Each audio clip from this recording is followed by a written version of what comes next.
আসসালামু আলাইকুম।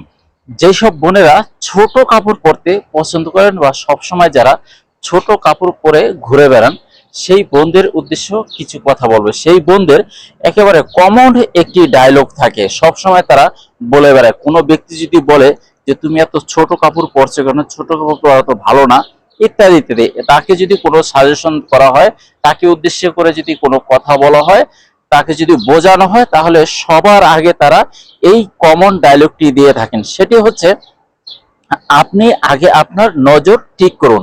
এটা হচ্ছে তাদের কমন ডায়লগ।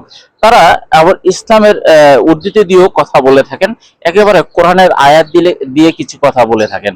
বলেন যে আল্লাহ তাআলা তো কোরআনে কারিমে বলে দিয়েছেন পুরুষদেরকে তোমরা তোমাদের দৃষ্টি নত রাখো।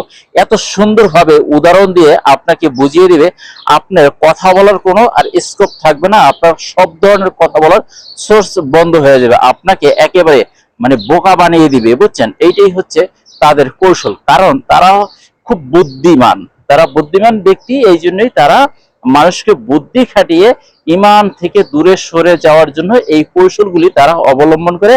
খুব সুন্দর কৌশলে তারা মানুষের ইমানগুলিকে ধ্বংস করে দেয়। ছোট কাপড় পরে তারা রাস্তায় চলাফেরা করে, যাতে ইমানদারদের ইমান হারিয়ে ফেলে খুব সহজে।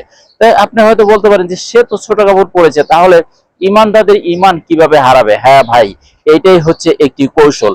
আপনি কি মনে করেন যে দোকানদাররা যে দোকানে তালা লাগিয়ে রাখে, এটা কি শুধু চোরদের জন্য তালা লাগিয়ে রাখে? না, আমার কাছে ঠিক তাই মনে হয় না।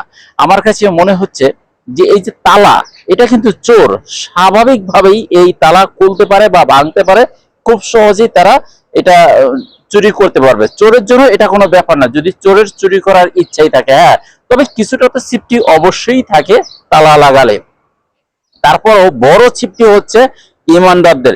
আপনি যদি দোকান খোলা রেখে যান, আর যদি সেই দোকানে কোনো মানুষজন না থাকে, কোনো ইমানদার ব্যক্তি সেই রাস্তা দিয়ে যদি হেঁটে যায়, আর যদি সেটা দেখে যে দোকান তো খোলা রয়েছে, দোকানে কোনো মানুষজন নেই, তা আমার মানুষের ভিতরে যে একটা লোভ, এই ইমানদারদের ভিতরে যে লোভটা আসে, মানুষ সেটা একজন মানুষ, তার ভিতরে লোভ আছে, সেই লোভ যদি সে সামলাতে না পেরে সে যদি চুরি করে ফেলে, তাহলে কিন্তু সেই ইমানদারদের ইমানটাও নষ্ট হয়ে যাবে। আর যদি তালা লাগানো থাকে, তাহলে ইমানদার কিন্তু এত সহজে ইমান হারাবে না।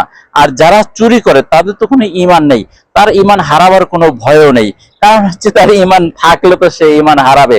যে সেই জন্য এই তার জন্য কিন্তু এই তালা লাগানোটা এতটা জরুরি না। সে তালা লাগাইলেও চুরি করতে পারবে, তালা না লাগাইলেও চুরি করতে পারবে। একজন চোরের জন্য একটি দোকানের তালা খোলা তেমন কোনো ঘটনা নাই। এখন যেসব যন্ত্রপাতি আসছে, তালা খুব সহজে তারা কিন্তু খুলে ফেলতে পারে।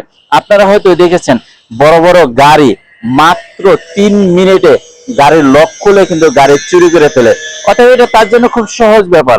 অতএব চোরকে আপনি কোনোভাবেই ঠেকাতে পারবেন না। তবে হ্যাঁ, কিছুটা তো সেফটি আছে, 10% সেফটি অবশ্যই থাকে। তো সকল ভাই বোনদের প্রতি আমি অনুরোধ করব, আপনারা নিজেরা সেফটিতে থাকেন এবং অন্যদেরকে সেফটিতে রাখেন। নিজেরা ইমান হারাবেন না, অন্যদেরকে ইমান হারানোর কৌশলগুলি ব্যবহার করবেন না। ধন্যবাদ সবাইকে। আমার ভিডিওটি যদি ভালো লেগে থাকে, তাহলে শেয়ার করে অন্যকে দেখার সুযোগ করে দিবেন।